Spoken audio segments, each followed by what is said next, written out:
안녕하세요. 영어 강사 윤재나입니다. 제가 지금 무리수를 두고 있다라고 생각하시는 분도 계실 것 같아요. 개미와 공작, 협동과 성의 진화를 둘러싼 다윈주의 최대의 논쟁, 이런 어마무시한 책을 제가 영상에서 다루다니 제 능력을 벗어나는 게 분명하죠. 하지만 이 영상은 이 책과의 정면 승부가 아니라 살짝 맛을 보는 그런 시간입니다.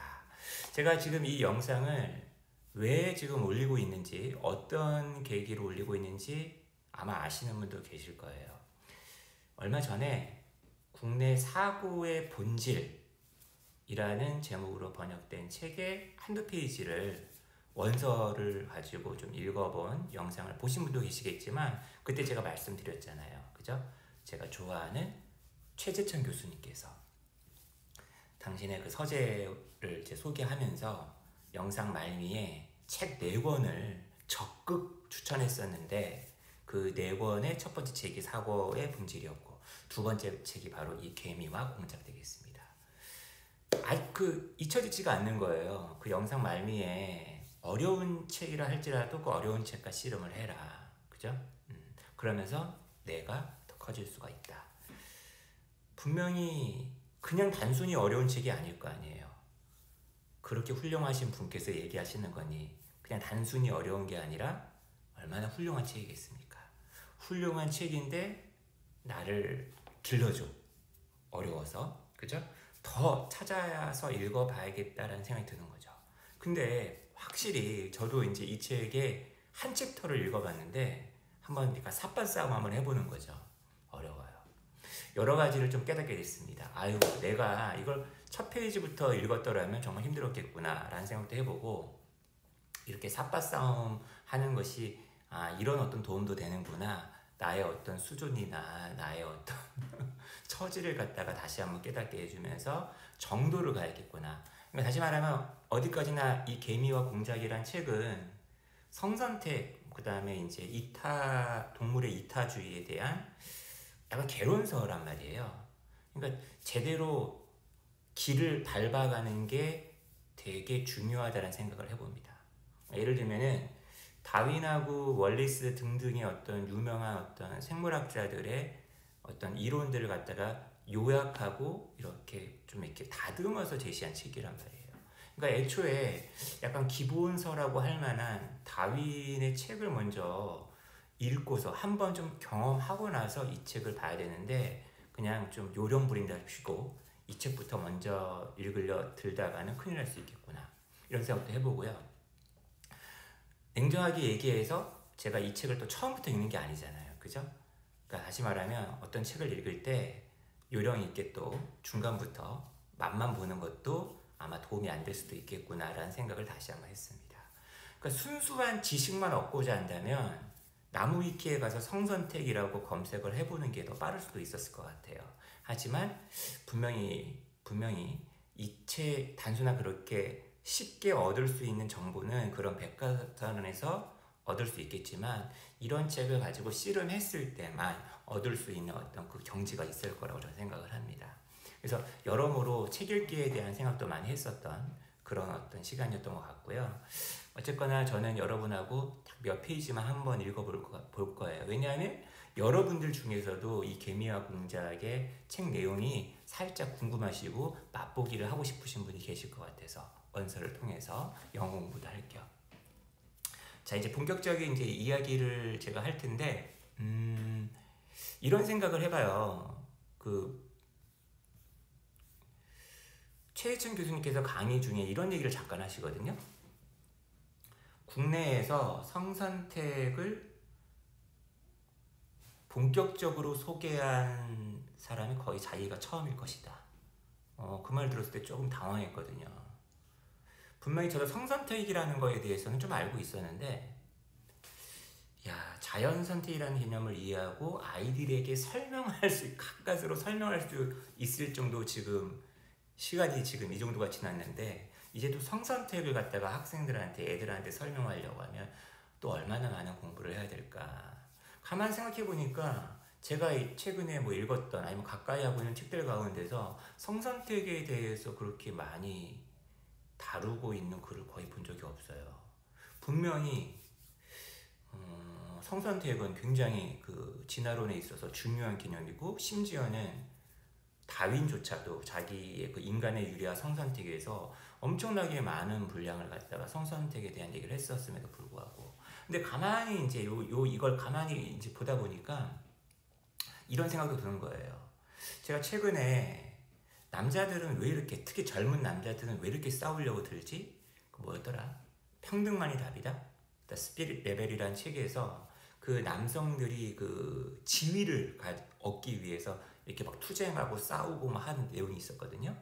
그 다음에 또 뭐 있었지? 음악인류라는 책에서는 야, 음악은 정말 우리 인간의 생존에 되게 불필요한 것임에도 불구하고 왜 이렇게 사람들은 음악에 대해 굉장히 신경을 많이 쓰는 걸까? 아, 음악이 가지고 있는 진화론적인 설명. 일종의 핸디캡인 거죠. 자신의 자원을 낭비하는 거 아니야? 음악이라는 거 정말 생존에 도움도 안 되는 건데, 근데 자기가 그렇게 음악을 한다라는 걸 과시를 함으로써 야, 저 사람은 얼마나 대단하길래 저런 음악과 같은 헛짓거리에 시간과 돈과 노력을 자원을 투자할 수 있는 거지? 분명히 저 사람은 굉장히 대단한 사람인가 보다, 이런 이미지를 갖다 줄 수 있다는 거예요. 야, 이런 지금 그런 과거에 제가 최근에 읽었었던 책들의 그 깊은 곳에 들어가 보면 지금 얘기한 요 성선택 있죠. 요게 지금 바탕에 깔려 있는 것이다 라는 생각이 들더라고요. 아, 굉장히 깊은 차원의 어떤 이야기까지 들어가는 게 요 성선택인데, 공부를 하려면 정말 제대로 공부를 해야겠구나 이런 생각도 해봤고, 엄청나게 그 기존의 그 다윈주의 진영 내에서도 성선택이 이렇게 많이 각광을 받지 못했다 하더라고요. 무시당했다는 내용이 나와요. 아, 그런 점에서 최유천 교수님께서 그런 말씀을 하신 거구나. 되게 쉽게 얘기를 하는 와중에서도 그 안에 사연이 굉장히 많은, 사연을 거치고 나온 말씀일 거라는 생각이 좀 드는 거예요. 아, 그런 점에서 더욱더 이런저런 공부를 좀 해야 되지 않을까 이런 생각을 해봅니다. 성선택. 단지 성선택이라는 게 공작의 그 수컷 공작의 그 화려한 기술, 꼬리 기술 갖다가 설명하기 위한 그냥 도구일 뿐일까? 아니면 이 생명 현상에 있어서, 심지어 인간 사회 현상에 대해서 어느 정도만큼 설득력을 가지고 있고 그 원리인 걸까? 이런 생각도 혼자 해보네요. 제가 8번째 챕터밖에 안 읽었습니다. 8번째 챕터는 성선택의 이제 두 가지 이제 원류인 다윈과 월리스의 생각을 약간 비교하고 있어요. 공작 기술 둘러싸고, 암컷 공작이 그 수컷 공작의 화려한 깃털을 볼 때 나 저 수컷하고 짝짓기를 할 거야 라고 이제 메이트를 고르잖아요. 그때 그 원인, 그 기준이 뭐냐는 거예요. 다윈 같은 경우는 이 암컷 공작이 수컷 공작의 그 꼬리의 아름다움에 취해가지고 순전히 아름답다라는 이유 때문에 골랐다라고 설명을 하는 반면에, 월리스라는 생물학자는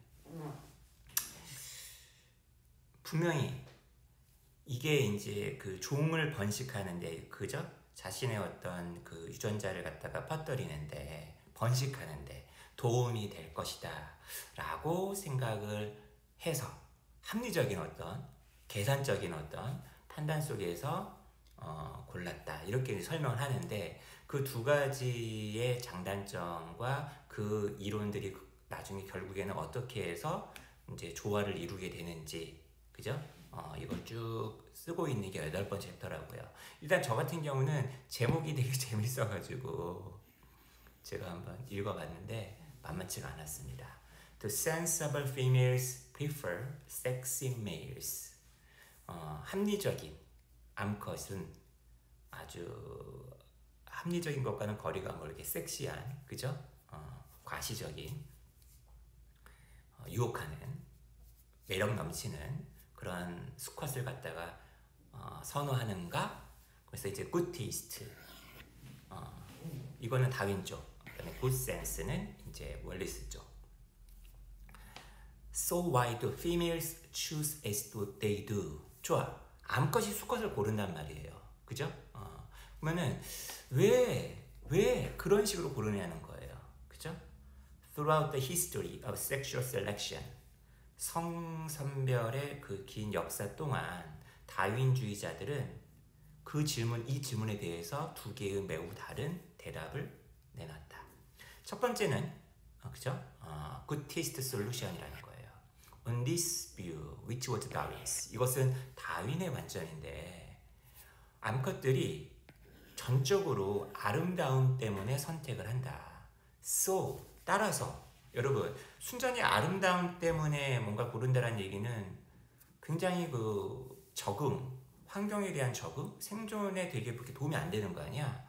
Their choice is maladaptive by natural selection standards. 자연 선택의 기준으로 봤을 때 굉장히 maladaptive한 거죠. 이걸 갖다가 어떻게 설명을 할 거냐? 아니, 자연 선택을 주장한 사람이 다윈인데 자기 주장에 반하는 얘기를 하고 있는 거예요.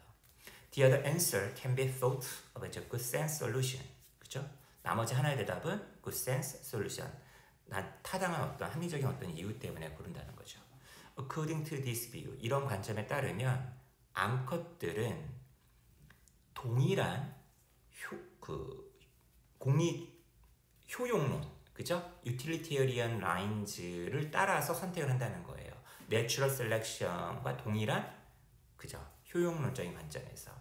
따라서 their choice is adaptive and unproblematic. 그죠? 그들의 선택, 암컷 선택은 되게 그 상황에 잘 적응하는 어떤 선택인 거고 별로 문제될 바가 없다라는 거죠. This was the position that Wallace adopted. 이것은 월리스가 채택한 관점이었습니다. 이제 이런 식으로 해서 쭉 이제 이야기를 풀어나가거든요. 어렵죠. 그래서 이제 다윈 얘기도 하고요, 그죠?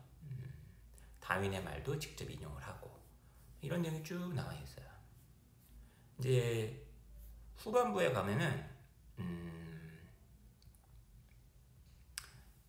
이 8번째 챕터의 마지막 부분에 가보면 이제 결론을 내리는 대목이거든요.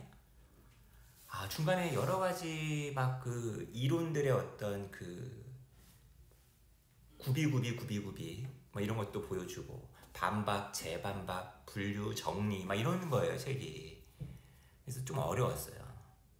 중간중간에 막 여러 가지 그 생물학자들 막 이름이 막 나열되다 보니까 그 생물학자들에 대해서도 이렇게 막 또 알아야 될 것 같은 생각도 들고 쉽지가 않았어요.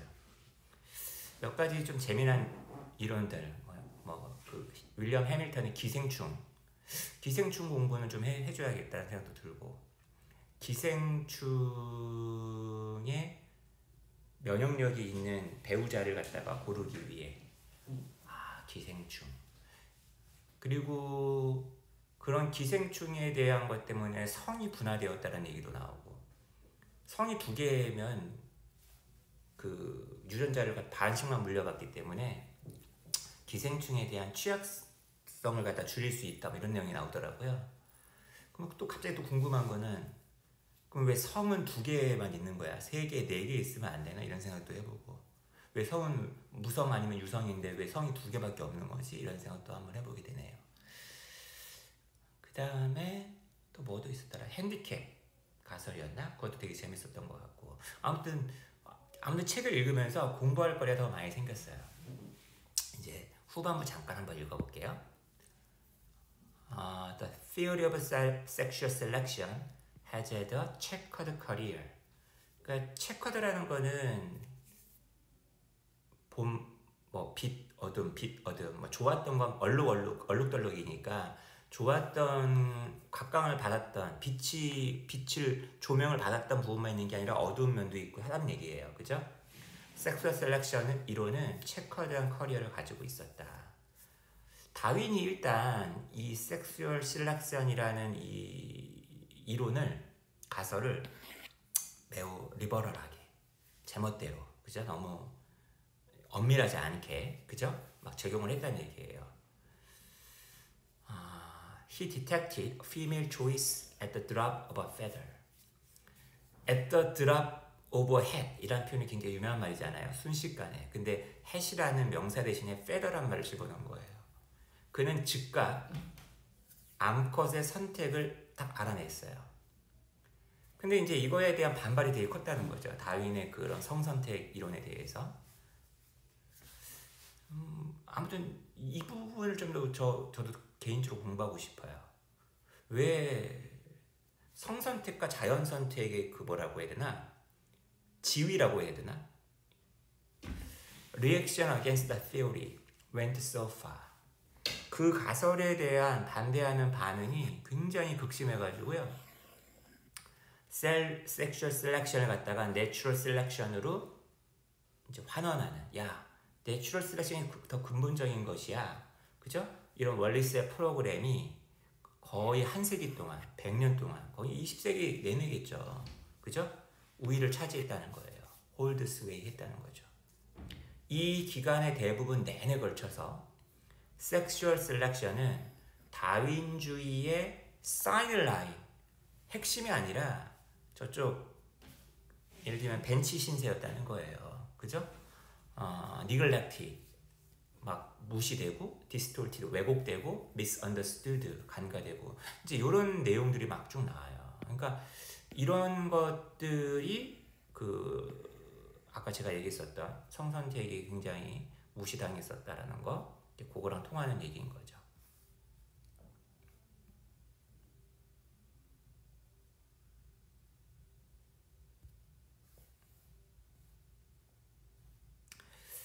저도 이제 가만히 보면서 끊임없이 암컷이 수컷을 선택한다. 수컷은 이렇게 알고 노력을 한다. 계속 이런 글들을 계속 반복해서 읽게 되었다 보니까 자연스럽게 인간 사회에 대한 얘기가 연상이 되는 거예요. 그래서 남자들이 그렇게 격렬하게 노력을 하는 거구나. 결국에 여자는 이렇게 남자를 이렇게 고르는구나. 세상 이치랑 되게 비슷하네.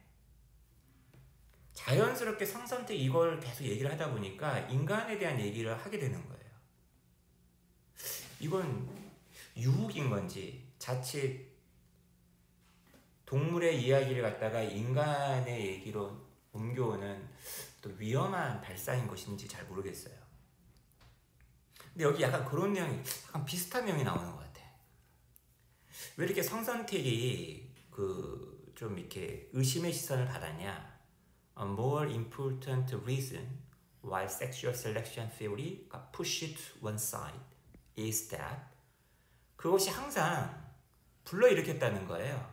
Fears of anthropomorphism. 의인화. 우리가 얘네들 갖다가 사람 취급하는 거 아니에요? 이런 두려움.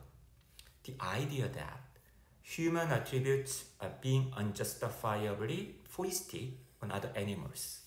그죠? 인간이 가지고 있는 어떤 속성을 다른 동물들에게 부당하게 덮씌우는 이런 거 아니냐. 그래서 뭐 보면은 여자가 남자를 선택한다고? 여자가? 그죠? 막 이런 얘기. 이제 이런 것들에도 불구하고 지금 성선택이 진화론의 한 축으로 굉장히 자리를 잡았다. 그리고 그렇게 잡는데 있어서 굉장히 그런 성선택에 대한 어떤 대중화의 이 책이 굉장히 많은 큰 기여를 하였다. 할레 마크로니니. 하지만 이 사람의 책에 대한 반박도 있다. 근데 지금 결국엔 이제 계속 읽으면서 드는 생각은 성선택의 이론이 어디까지 설명이 되는 건가? 이게 분명히 공작 아니면은 무슨 소의 사자의 갈기, 단지 이런 특이한 눈에 띄는 그런 것들만을 설명하는 분명히 이론은 아닐 거라는 생각이 드는 거죠. 그래서 이 책 읽으면서 오히려 더 숙제만 되게 떠하는 느낌? 하지만 한번 제대로 한번 붙어봐야겠다. 읽으려면 대충 이렇게 한두 페이지만 읽어서는 안 되겠다. 이런 생각을 하게 된 책이었습니다. 8번째 챕터 한번 읽어봤어요. 제대로 한번 개미에 관련된 글도 한번 읽어보고 이타주의에 대한 글도 읽어보고 항상 궁금했거든요. 왜 이렇게 우리가 고등학교 3학년 학생들이 읽는 EBS 지문에 이타주의가 도대체 동물의 이타주의에 대한 글이 왜 이렇게 많은 걸까? 그리고 왜 이렇게 생물학자들은 이타주의, 협력, 협동, 그리고 사회의 구성, 이런 인간들의 어떤 사회성에 대해서 왜 이렇게 관심이 많은 걸까? 늘 궁금했는데 한번 좀 읽어봐야 될 것 같아요. 궁금합니다. 더 읽어야 돼요.